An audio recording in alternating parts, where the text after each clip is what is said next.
Hello everyone and welcome to the Constructive Criticism Network. This network is here to help you improve at Magic the Gathering at every level. From Pauper Leagues to Top 1000 Mythic, we've got you covered. If you want to hear the entire network, head on over to our sponsor at PureMTGO.com, where you can hear each and every show, each and every week, and check out their sponsor, MTGO Traders, and tell them that the CCMTG Network sent you. Now sit back, enjoy the show. From YouTube, podcasts, and more, here's this week's episode from ConstructiveCriticism.com.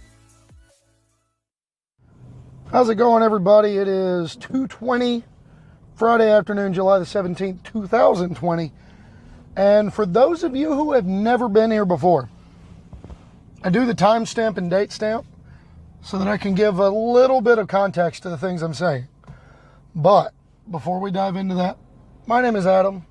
I'm a husband, father of 3. Just finished hour 60 at work this week.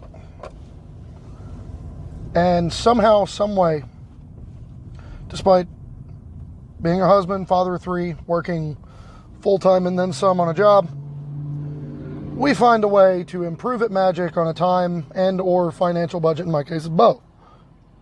So for those of you who are looking to glean the most value out of your playtest time and the budget that you have allocated to Magic, this is your show. So, while we were away this week, we had some pretty big announcements from Wizards. We had the BNR announcement that affected basically every format but Standard.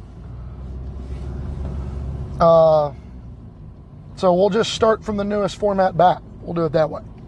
Historic saw Winota, Joiner of Forces, and Fires of Invention banned from Suspended, which I basically, I guess that was one of the first things on my mind as far as one of the things they might do.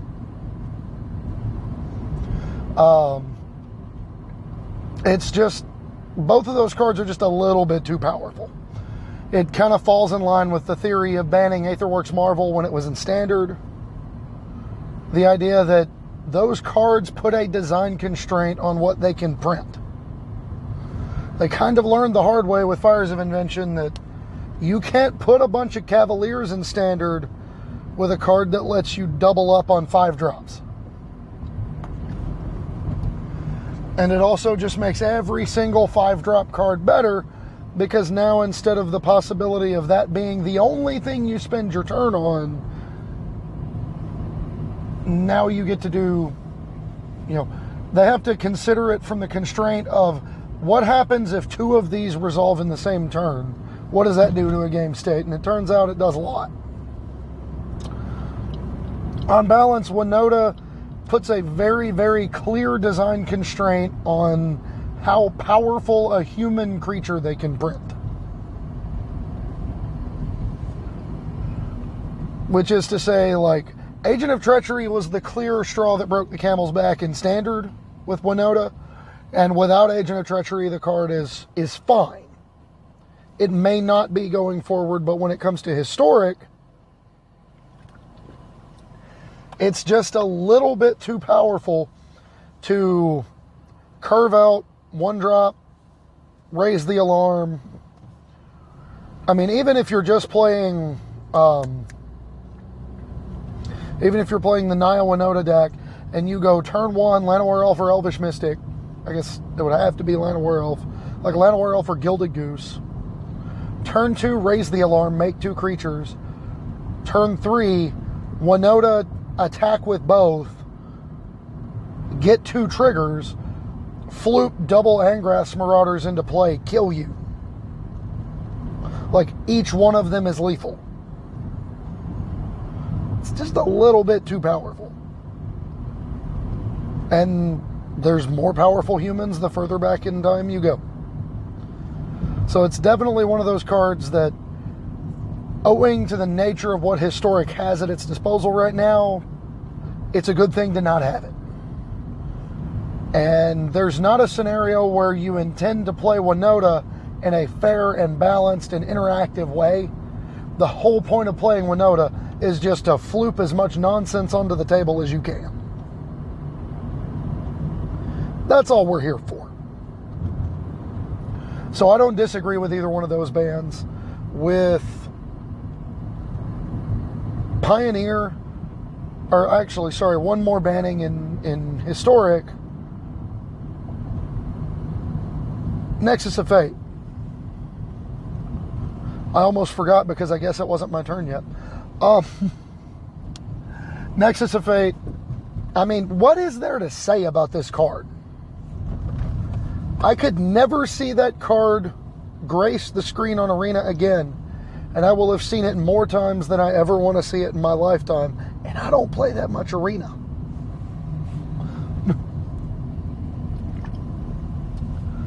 It's just the kind of card it is.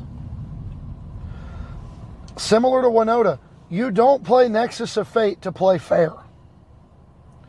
You don't play Nexus of Fate as a one-time time walk that pulls you ahead and you get there right then and there. Sometimes it happens, yes, if you were playing like the Teamer Nexus decks that still played Expansion Explosion, and I've been on the receiving end of that before. I did the thing where, you know, my opponent played Nexus. I looked the opponent dead in the eye and I said, okay, show me a win condition and I will scoop.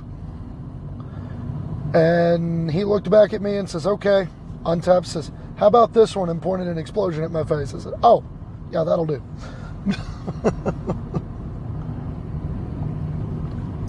I'll put it this way. If Nexus of Fate is too powerful for Pioneer, it's definitely too powerful for Historic. And then the last thing to change in Historic is they suspended Burning Tree Emissary. Because I guess without the Nexus decks to serve as a foil to Gruul, like, I don't know. Gruul decks were probably just the de facto best aggro deck. I honestly haven't played a ton of Historic, and what I have, I've generally just kind of tried to play stuff. I haven't really tried to play, like, figure out the Historic metagame yet. But I can definitely see a scenario where a Gruul deck that has access to Burning Tree Emissary is probably going to be too good. Even if you just do what we were doing in Pioneer Blitz and get the medium hand where you turn 1 Pelt Collector, turn 2 Burning Tree into 3/3 Zertog Goblin, attack you for 3, presenting 8 power on the board. It's pretty stinking good. That's pretty good. And that just gives you a litany of creatures that allows you to turn Embercleave on earlier than you have any business doing. Like, the card's just, it's not the kind of card that plays unfair, because we're talking about an aggro deck here, but it is the kind of card that it rewards you for nothing but drawing it. Like, there's not a skill-intensive way, there's not an interactive an interactive way to play Burning Tree Emissary. Like, if you cast Burning Tree Emissary and use it to cast a Tarkus command, it feels like you're losing. If you cast Burning Tree Emissary and use it to cast Lightning Strike at their creature, it feels like you wasted a card somehow. Burning Tree Emissary is there to fuel the most broken starts your deck is able to access. So, there you go. And that's all for Historic and Pioneer. The only change that was made was the unbanning of Oath of Nissa, and yikes. I cannot speak from a place of experience yet. I haven't gotten around to playing a bunch of Pioneer on Magic Online yet. I had some equipment issues. The laptop that I'd intended to be playing it on now, for whatever reason, just won't install it. I'm going to have to get around to putting it on my desktop one of these days. I keep forgetting to do it. Absent-minded, not professor, it's what I do. But everything I see on the internet regarding Pioneer is overwhelmingly negative, and in large part due to the fact that Dimir Inverter remains not just a deck, but the deck of the format. And that's not good.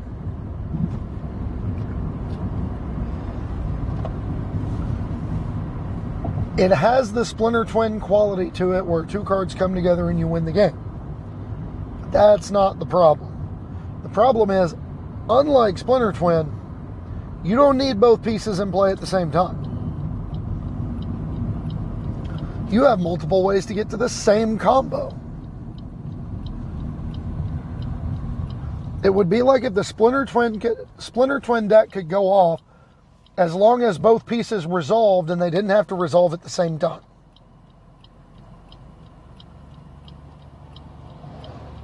Like, imagine if the Tricks deck, the Illusions of Grandeur donate deck, could donate the Illusions of Grandeur out of their graveyard after you blew it up.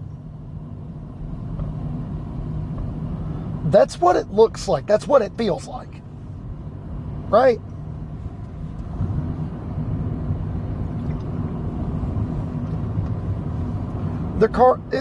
Inverter of Truth exiles your library, replaces it with your graveyard. And between Dig Through Time, Karmatic Angler, Tassiger, if you play it, you can, you don't have to. But just Dig Through Time, careful graveyard management on your part.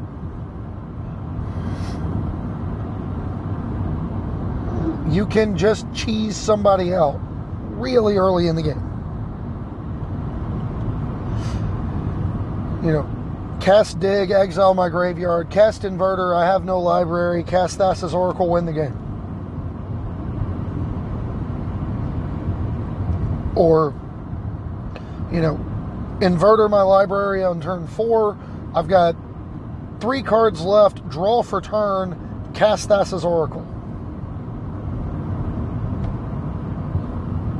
Oh, look at that, my devotion is 2. I win the game. Like, even if they kill your Inverter, it doesn't matter. Even if they kill your Oracle, it frequently doesn't matter.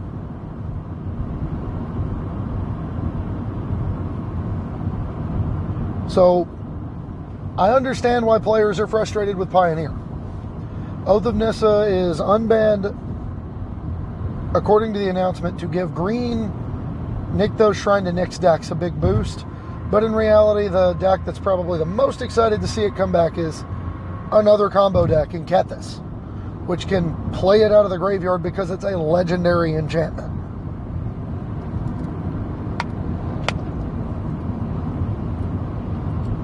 Yuck. A card selection spell playable out of the graveyard. Gosh, where have I heard that before? All right, we don't normally do that. It's normally a little too powerful. But I digress. And then Modern, Arkham's Astrolabe was banned. Good riddance. Similar to the reason it got banned in Pauper, Arkham's Astrolabe enables too greedy of a deck for too little of a cost. So I am not remotely sad to see that card go.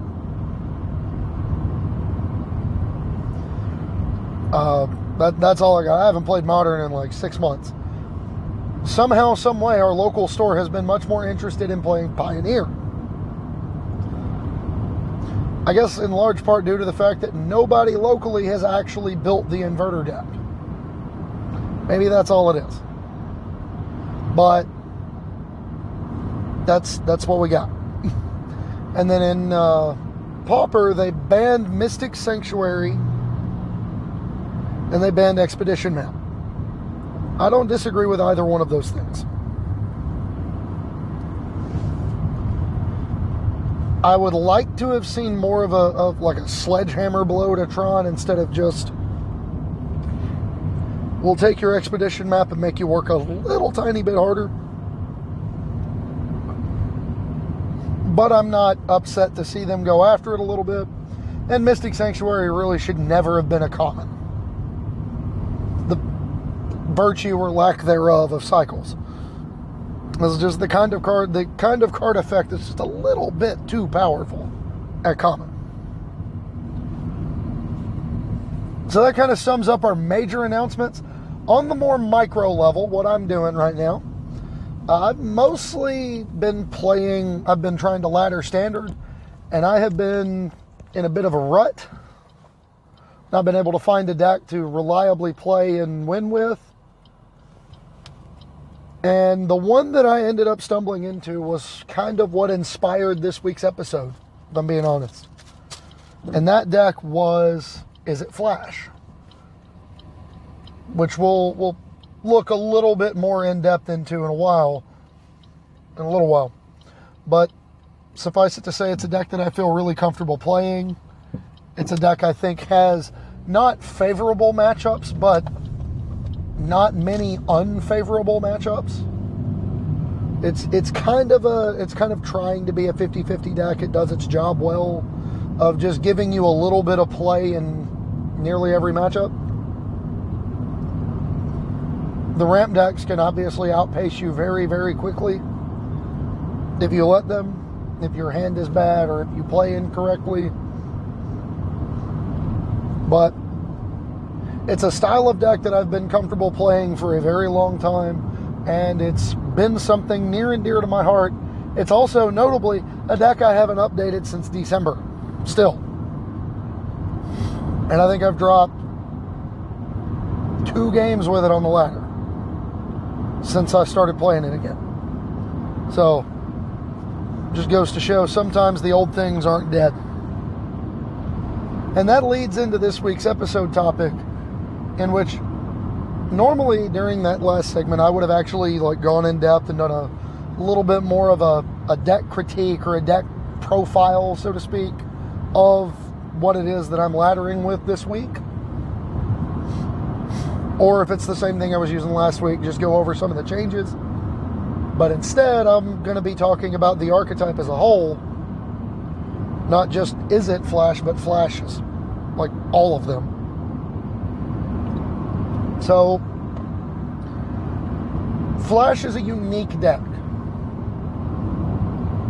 Because Flash decks aren't all the same archetype. And I know that sounds wild to hear. But the more I thought about it over the last couple of weeks, as I was playing this deck, as I ran into other Flash decks on the ladder, as you will, the more I think about it, the more there's a Flash deck. It feels like there's a Flash deck in every major archetype. I.e., there's an aggro Flash, there's a mid-range Flash, there's a control Flash, there's even the combo Flash. There's all kinds of Flash decks, and each of them present different benefits and strengths and weaknesses and good and bad matchups and everything. So I thought this week would be a really good opportunity to look at each of them, what they bring to the table, why they're constructed the way they are, and what benefit you can glean as a Magic player from having all this information other than knowing how to play Flash decks. But before we go into that, what the heck's a Flash deck? If you've never, if you haven't played a lot of Standard, if you're fairly new to Magic, you may not know what I'm talking about. The Flash mechanic, if you want to call it that, is the ability to play what would normally be a spell on your turn during your opponent's turn. Flash is typically assigned to creatures, enchantments, artifacts, abilities, like Teferi, Master of Time, has the ability to activate his loyalty abilities as though they had Flash. The key thing about Flash, and one of the things that drew me to the strategy very, very early on, the core concept of a Flash deck hinges on tempo. Regardless of what else they're doing, whether it's an aggro, mid-range, combo, control, whatever. The core concept of a Flash deck is all about tempo. That is what you are here for.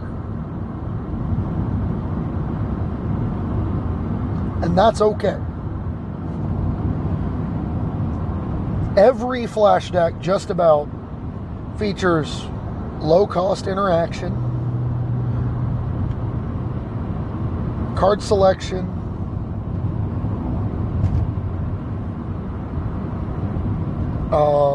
top-end threats either have Flash or allow further play on the opponent's turn. Cards like Wilderness Reclamation, cards like, or either allow or even just actively encourage play on the opponent's turn. Cards like Wilderness Reclamation, Nightpack Ambusher, Primeborn Cutthroat. You either pay a lot of mana for a very powerful card, but on your opponent's turn, or you pay a little bit of mana for a solid card on your own turn or your opponent's turn that enables you to continue doing what it is your deck is designed to do. Sometimes it's a payoff card, sometimes it's an enabler. But whatever the case, one of the other key tenets for flash deck construction is card selection. Opt is a staple in basically all of them.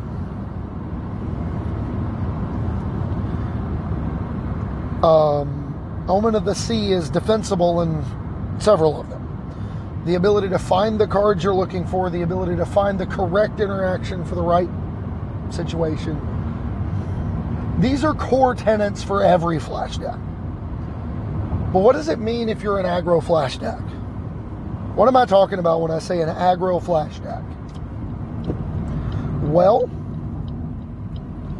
if we are talking about aggro flash and standard, and to a lesser degree historic, we're talking about mono blue tempo. Mono blue tempo is a little bit of a weird beast because it's a very good deck.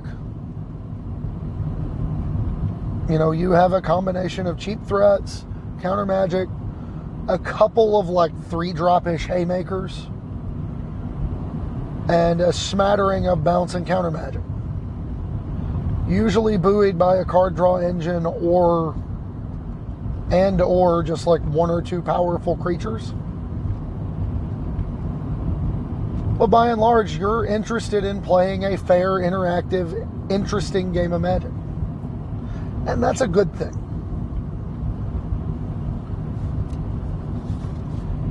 So, how is the mono blue tempo or the mono blue flash deck constructed?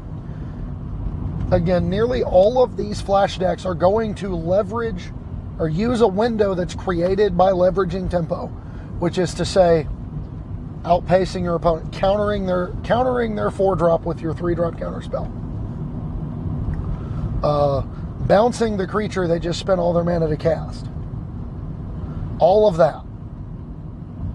You're doing that for the express purpose of leveraging whatever it is your deck is trying to do. In the case of aggro flash, the way you're leveraging tempo is to continuously gain combat steps. You want to keep attacking your opponent. That's what you're gaining by leveraging tempo the way you are.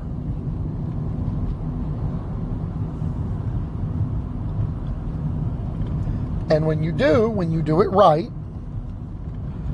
your deck snowballs. It's a deck that's very much greater than the sum of its parts. Because one of the key almost requirements for mono blue tempo decks is individually your cards are pretty horrible. But once they come down and they start to build on each other, they start to snowball, it feels like one of the better decks in a given format. If your opponent can make the game about a bunch of 1-for-1s where you're trying to fight your opponent on a card-for-card basis all the way through and there's no sort of finesse for you to finagle your way through with, it's going to feel like a slog. But then there's the rest of the time.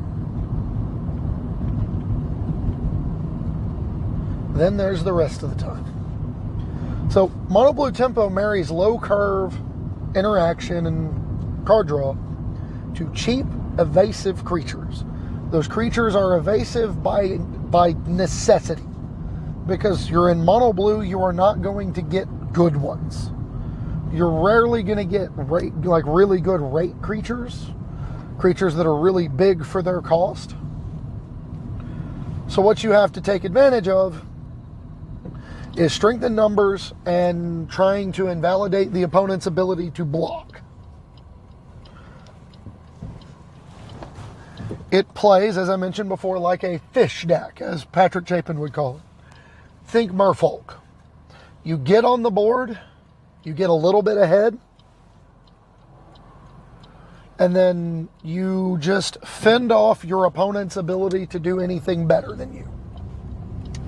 That's what you're doing. You use your tempo to keep attacking. Keep pressing the little bit of a lead you've got.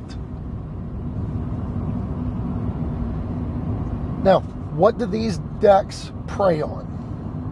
Why would you be interested in building a mono blue flash deck? Well, if your format is chock full of mid-range piles that are playing lots of 5 and 6 mana threats, you know, a really good example would be where the mono blue tempo deck was last year, when Sultai midrange was kind of the king of the crop, was ruling the roost. Sultai midrange, you know, it was green black splashing Hydroid Crisis. So it was interested in playing cards like Eldest Reborn. It was interested in playing Hydroid Crisis itself. It was interested in playing Vraska Relic Seeker. It was interested in playing Find and Finality, and typically the Finality half, to clear the board and let its Explore creatures do their jobs. It was interested in playing Explore creatures. And you beat that deck with mono blue because you would get a Mistcloaked Herald down that they just couldn't block. Well, then you'd strap a Curious Obsession to it and you'd turn it sideways. And they'd say, okay, well, I'll untap and I'll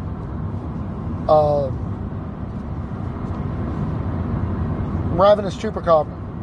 No, you won't. I'm going to dive down. Protected. Hexproof. Oh, okay, well, that's cool. Pass turn, and then you attack for 2, draw a card. Pass turn. Cast my Eldest Reborn? No. Wizard's Retort says no. Or, you know, Spell Pierce the Eldest Reborn, end step, Merfolk Trickster, tap down the Chupacabra, attack for 4, draw a card, pass turn. And you just keep building on that advantage. You're using these counter spells and these bounce abilities and everything to keep your opponent at bay long enough for these little chip damage attacks to get there. These are decks that are reliant on format knowledge and positioning. If you don't have a good reason to play mono blue flash, don't. Because you are handicapping yourself for no reason. Your cards are on balance rarely going to be as good as your opponent's, and without a fundamental advantage generated by, you know, counter spells being good, opponents playing too many expensive cards in their decks, without something like that to punish, these decks are usually not good enough. And typically speaking, mono blue flash is, and aggressive flash decks as a whole, tend to be very soft to either extreme of the metagame pendulum. Either really interested in long game control like Draw-Go Control, or really interested in the shortest game possible aggro. Because long game control will take every 2-for-1 you give them.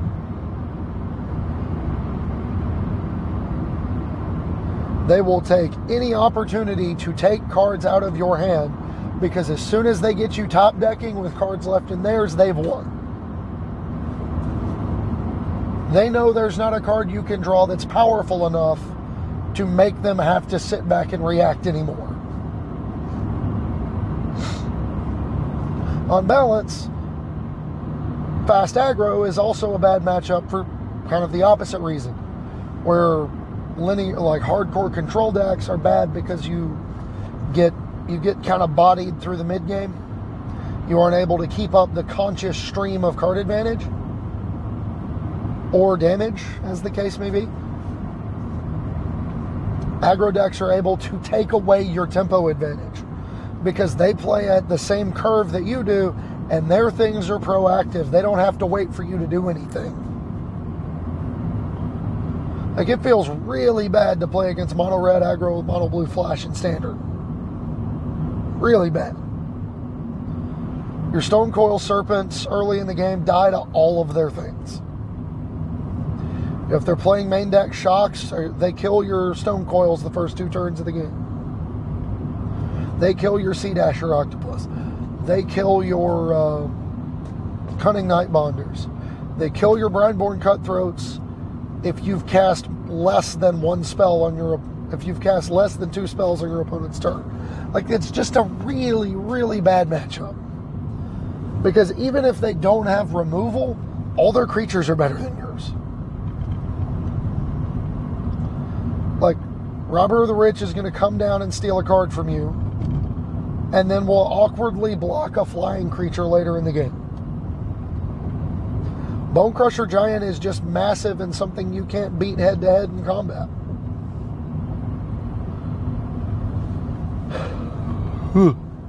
And will punish you from trying to remove it from the path.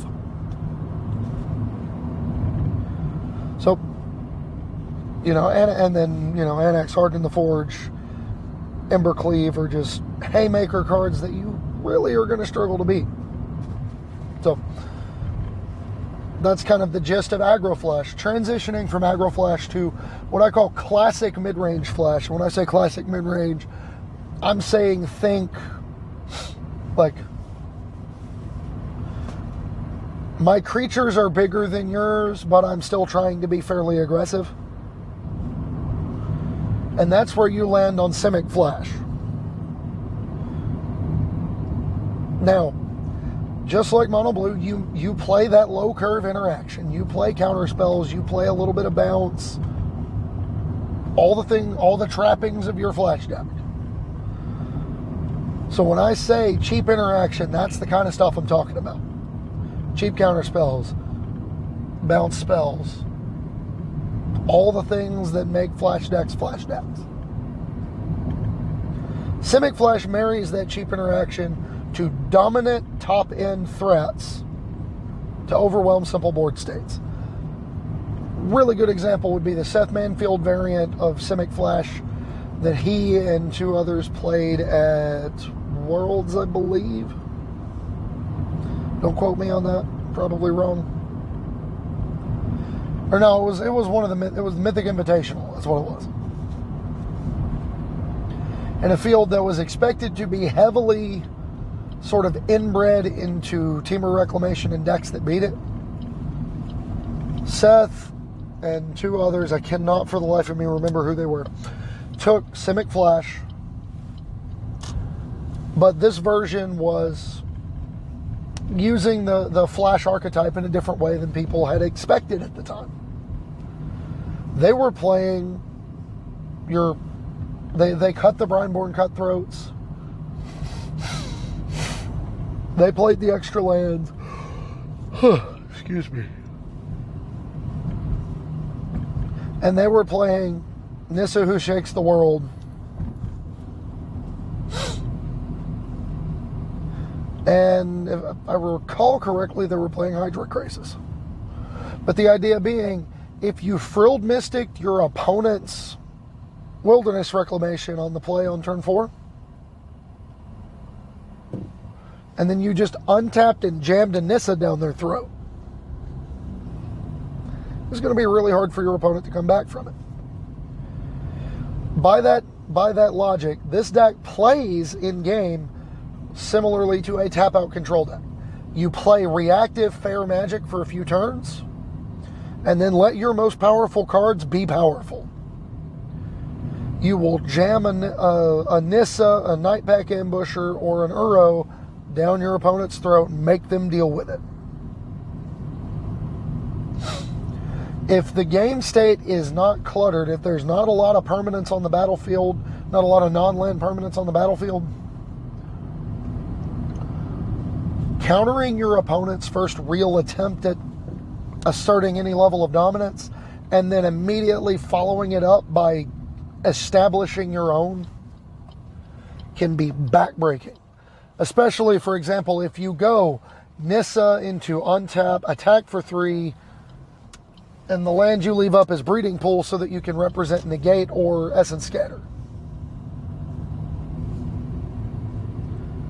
Because now if you play a scarier planeswalker or an answer directly to Nissa, well, we've got a counterspell. And now Nissa's the only real thing on the battlefield. It's going to be really hard for you to come back from them.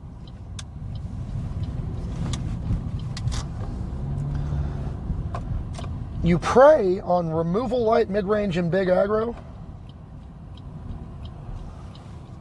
So, while it would seem on paper that this deck would struggle against the likes of mono red because the mono red deck has just so many good cards in it, you can really kind of prey on them because you can cut them off on key turns instead of trying to do what the mono blue deck does, where you have to stymie their development for several turns in a row in order to keep pace.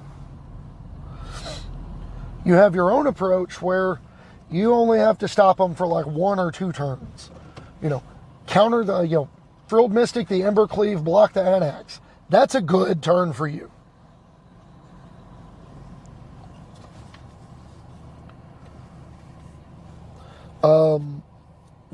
Pouncing Shore Shark the Anax, block something else. The idea behind this one is instead of trying to neutralize several turns in a row and build a snowballing advantage, you want to neutralize their whole fundamental turn. The turn they're expecting to either kill you or assert their dominance, that's the turn you're worried about.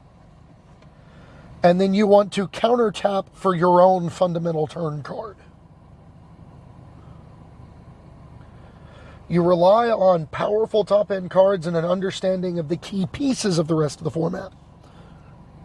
Where Mono Blue wants to play a long, elegant Stage 2 game, this deck doesn't mind if you end up in Stage 3 as long as it gets there first.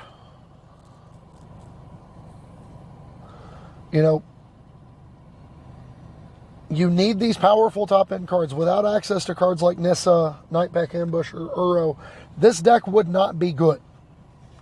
Simic Flash without Nissa, Uro, Nightpack Ambusher is just worse mono blue. Like, Wildborn, Preserver, and Growth Spiral are not enough reasons to play the extra color of mana. You're playing Simic because you have these unreasonably powerful magic cards at your disposal. And then you're soft to decks that get under you. So you can get beat up, ironically enough, by the mono blue flash deck playing Simic. Because you get to a point in the mid game where your spells cost a lot of mana. Well, you cast Frilled Mystic, their Mystical Dispute counters it real nicely.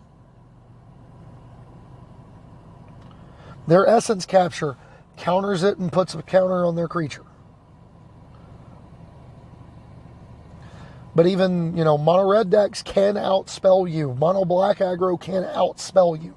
Decks that get under you and then force you to interact with multiple things that threaten to win the game. The turn you're planning to execute your shut you off and then counter tap. If they know the matchup, they can structure their turns and beat you up. And that brings us to kind of rock mid-range, as I like to refer to it. And that's where I put Is It Flash. Is It Flash marries your cheap interaction to incremental card advantage. We talked about that last week. Incremental card advantage is lots of little 2-for-1s or 1.5-for-1 exchanges. In the case of the Is It Flash deck, you're marrying your cheap interaction to cards like Brazen Borrower, Bonecrusher Giant, Gadwick the Wizened, and currently, although I've still got the updating to do, obviously, currently the last piece is, Niv-Mizzet Parun, which, fun little fact, I still have never lost a single game where I've gotten to untap all my lands with that in play. Just throwing that out there. It plays depending on the opponent. And this is where we get a little bit cute. Because Is It Flash against control decks, it sees you playing Omen of the Seas and Birth of Meletus, well, we're going to try to create a scenario where we can resolve a threat and protect it. We're going to try to play a fish deck role. We're going to try to get a thing down and beat you up with it, neutralizing your interaction along the way. We're playing against an aggro deck. Well, now it's a different story. Now those Brazen Borrowers are going to be picking up your threats. Now those Bone Crusher Giants are going to those, the Stomps are going to your opponent's small creatures to keep you from falling behind. You'll trade aggressively 1-for-1 early in the game with removal and bounce and everything, and then you look to catch back up with Gadwick. And the little bit of card advantage you can grind out from Borrower, Bone Crusher, and Gadwick, Niv Mizzet, whatever. What you want to do is try to figure out what role your opponent's on and play the other one. Where the rest of the decks seek almost a clearly defined role and look to prey on something and then be soft to something else. This deck wants a fairly even matchup spread that they can fix via sideboarding. Even if that even spread is like 45-55 against the field, the ability to take that matchup and be able to play your way through any game and then sideboard into a configuration of spells that can give you a chance, that's why you're registering Is It, and that's why I like it right now. You rely on flexible cards that fill a lot of roles and good 2-for-1s. Like right now, the Is It Flash deck, the list I have from back in December that I'm still playing. Cards like Bone Crusher Giant, Brazen Borrower, Rouse Outburst. These are all very good cards for neutralizing aggro starts. Rouse Outburst starts pulling you some 2-for-1s. Bone Crusher Giant represents a 2-for-1 because you kill their small creature and then jam a Bone Crusher Giant that's probably at least going to trade up for a 4-drop.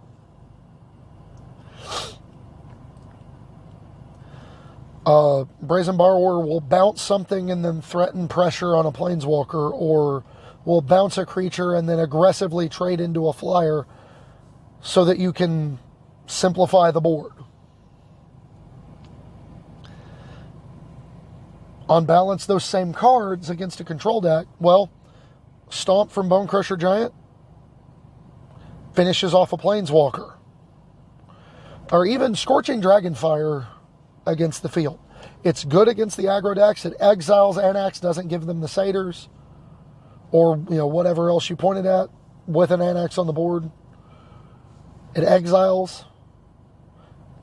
But in your more controlling matchups, in your mid-range matchups where there's a bunch of Planeswalkers and non-creature spells, it still kills and exiles a Planeswalker, so it's not there for your opponent's Elspeth Conquers Death, giving you a form of virtual card advantage.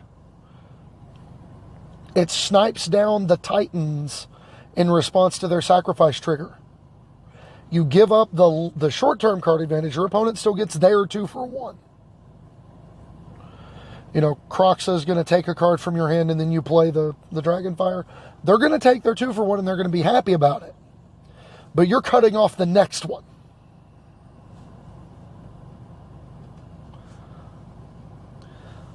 And then, Stomp will take down a Teferi that bounced your Cutthroat. I've found myself more frequently in matchups against Teferi Time Raveler. They jam it down on the field and I don't have the Dispute or Negate. I'm going to flash in a creature and see if I can get them to bounce it. Because if they bounce it, now Teferi dies to every piece of burn-related damage in my deck. Where if they plus, now I've got to... Well, now if they plus after I play a creature, now I can beat him down into range of all of my burn-related interaction. So Brineborn Cutthroat being an early chump blocker against aggro decks, and later in the game can come down and rapidly outsize creatures. Well, it's also good against control decks, even when it feels like the matchup isn't good. And the biggest problem you will run into playing something like Is It Flash is when you register the wrong 75. You make the wrong choices. You build your main deck too heavily for aggro and play against nothing but ramp and control. If you've got a bunch of removal spells in your main deck and you play against a control deck, it feels really bad. Your game ones become nearly unwinnable, and then you have to fight your way through two to get the win. And that's true of just about any of the rock-style mid-range decks I've ever seen. You're at your worst if you've registered the wrong 75 cards. Otherwise, you're not awful against anything, but you're not great against anything either. It's the kind of deck that offers you a lot of play. And that brings us to the control flash deck, which is Dimir Flash. You marry your cheap interaction to snowballing card advantage, which, again, we talked about last week, where incremental card advantage is 2-for-1s that you gradually build by taking all those exchanges that you can.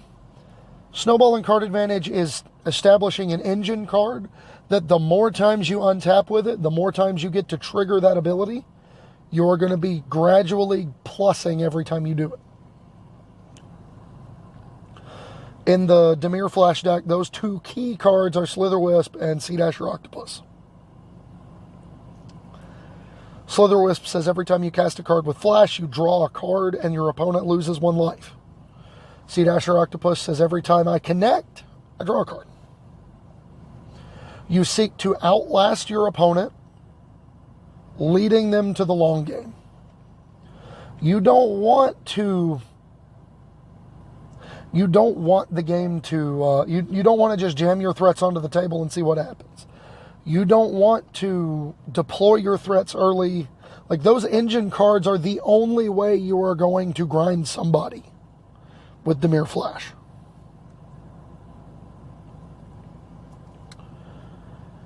As such, you play very much like a draw-go control deck. You're interested in playing as little on your own turn as possible. Force your opponent to do everything. To make a Disney movie quote, make them make the first move. Bonus points if you know what movie that's from. Be very proud of you if you did, because it's not even on Disney Plus yet. You rely on flexible answers and good grinding engine cards. This would not be a deck without Slitherwisp, pure and simple. There would be no incentive to playing this over something like Is It or even Mono Blue, without access to the powerful grinding engine that is Slitherwisp. You could play it with something like Thief of Sanity. Maybe you even go as far as to play Grixis in order to play Thief and Robber the Rich. But both of those cards require you to tap your mana early in the game. That's not good. You rely on flexible answers, good grinding engine cards, and you are soft as can be to control decks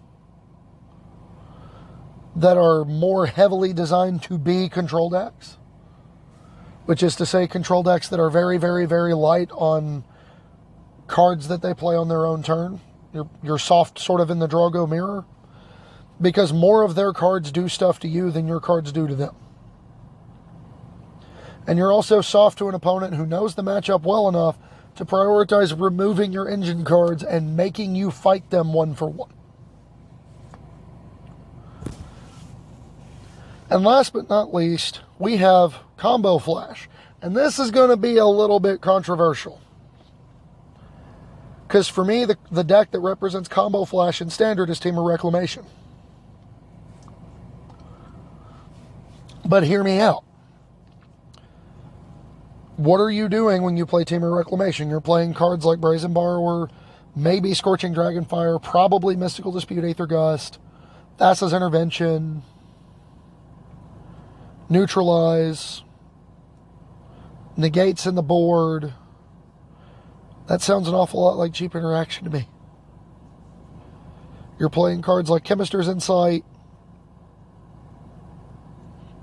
Sounds an awful lot like grinding out instant speed 2-for-1s.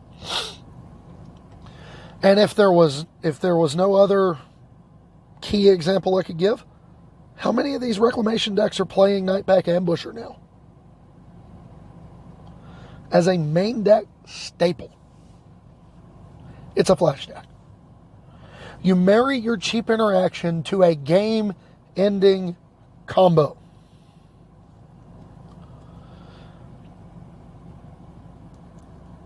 You largely play the control role. You're similar to Dimir Flash. You play as a Drago deck. You want to play as much on your opponent's turn as possible. Maybe you cycle a Shark Typhoon on their turn, make a token, draw a card, start beating them down. Opponent's forced to interact. Well, you still get a 2-for-1, right? You still get to play the control deck. But instead of being a control deck with a clearly defined, like, this is my top-end card, your top-end quote-unquote card is a combo that kills them from nearly any life total. Like, they know the longer the game goes on, the less likely they are to win, even if they gain life, even if they end up way up in the stratosphere in life totals. Because eventually, you can simplify the board state, you can get a couple of chip shots in with a shark token or two, and then you can just explosion them for 20 out of nowhere, because you get double reclamation and a bunch of lands.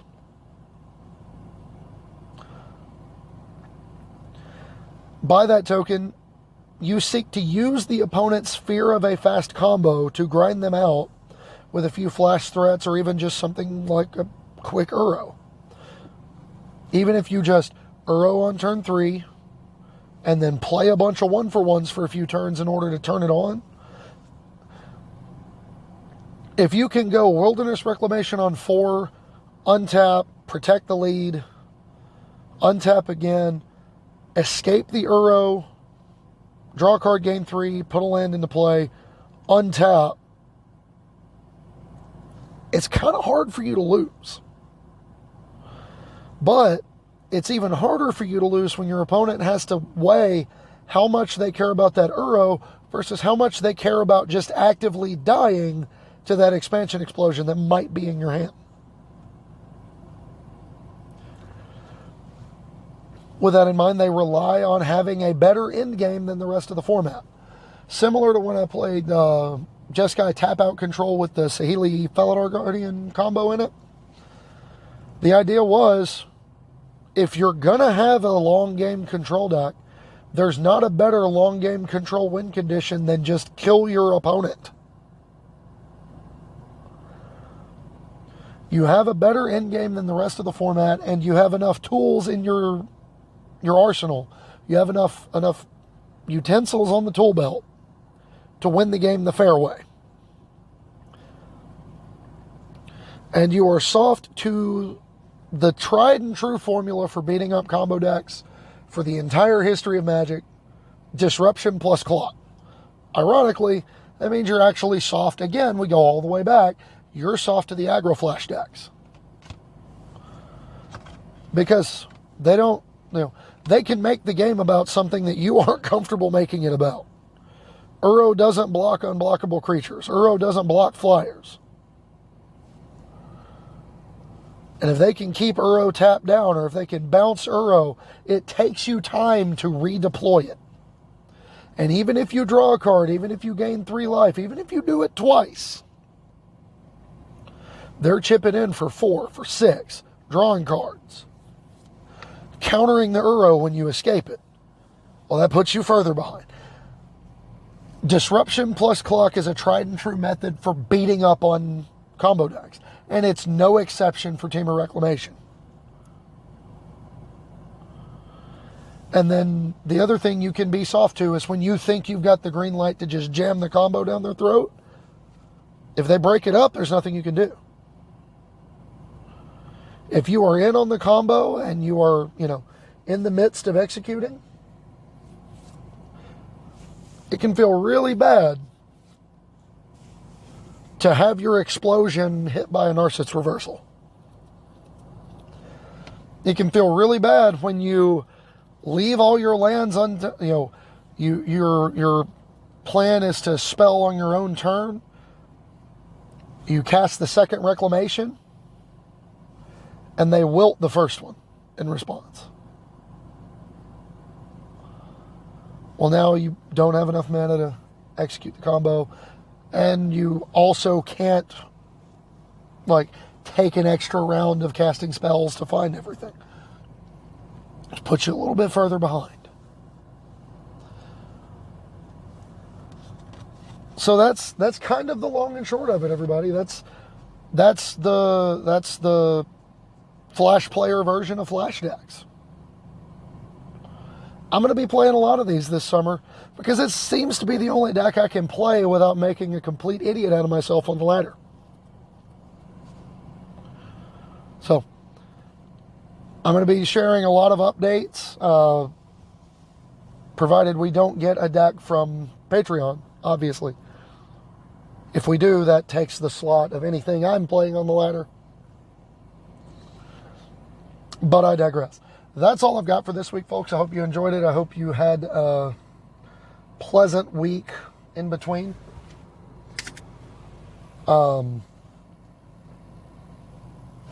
If you have questions, comments, concerns, send them to me on Twitter. I'm at HomewardPath MTG. On Facebook, my name is Adam Spain. You can join the Homeward Pathfinders Facebook page. Just look it up. If you want to support the show in a more direct fashion, patreon.com/HomewardPathMTG. The show is always going to be free, but if you like what we're doing enough to help me keep doing it, I will be very happy to have the support. And another thing that is on the agenda here in the next couple of weeks, I've got to kind of iron out details on what I can do. But one of the things I want to do, we'll set a tentative deadline for the first Friday in August. I want to start doing arena F&Ms with my listeners,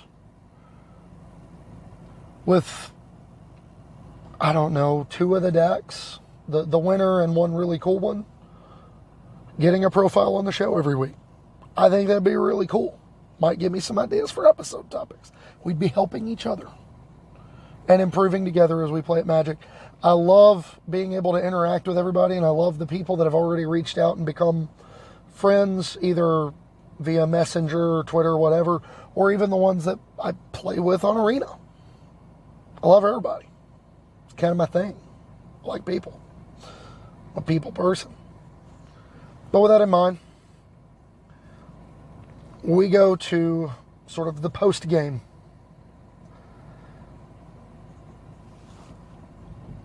And I got to get it pulled up. Give me just a second. For those of you who don't know, I'm a dad. And with that comes a certain responsibility. Oh, there it is. We got 2. We get 2. Yeah, 2. Certain responsibility as a father and just a general lover of puns. Most of my favorite stand-up comedy bits are centered on hilarious usage of wordplay. MTG Dad Jokes was an easy selection for my end-of-show Twitter outreach program. So bear in mind in the future, if you have one, tweet it at me. I will read it on the show. First one comes to me from my good friend Brian Canada, who says, a viewer just made a great dad joke. They asked if hurricane was a wind condition or a wind condition. The correct answer is both. It's both. Both things. It's fantastic. I love it.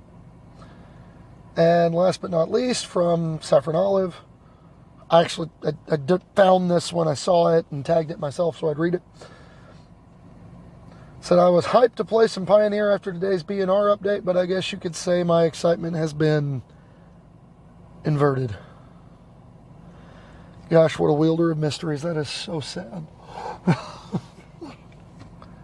Anyway, that's all I got for this week, everybody. Thanks again for listening. I hope you enjoyed it. Be sure to check it out. Be sure to check us out all over the web.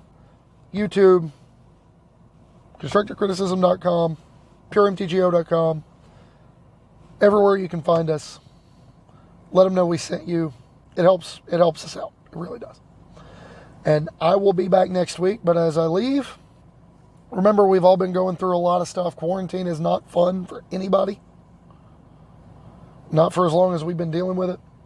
So remember, when you're interacting with people, in person, online, whatever, the 12th Doctor comes to us with the best words of wisdom. Never be cruel, never be cowardly.